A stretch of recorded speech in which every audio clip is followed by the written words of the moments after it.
In this video, I'm going to talk about arrays and for loops and how you can use for loops to go through an array and print things out.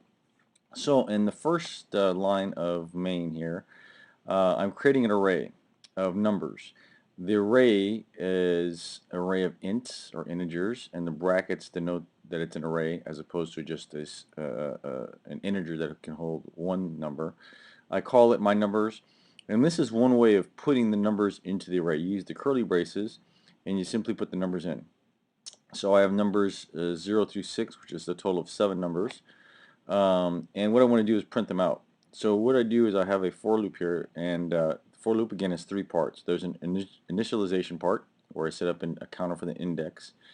Then I have a test, so I check if the index is less than the length of the array, which the array is 7 elements long.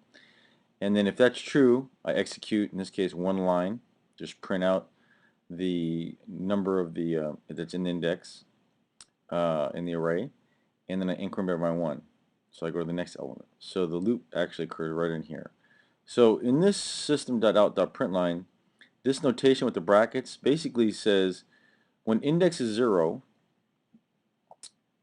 if it's less than 7, which it is, 0 is less than 7, I go to the 0 thing. So the brackets, you could basically put the number 0 in here, which is the 0 thing.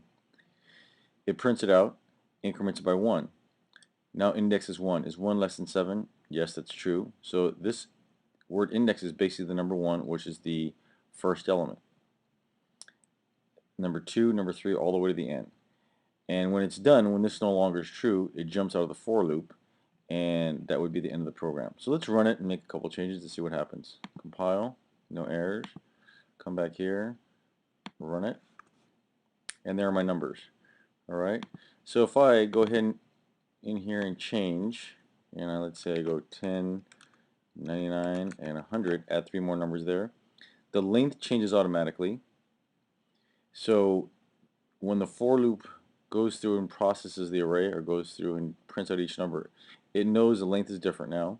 And just for fun, well, we add one line here. We'll add one line to print out the length of the array.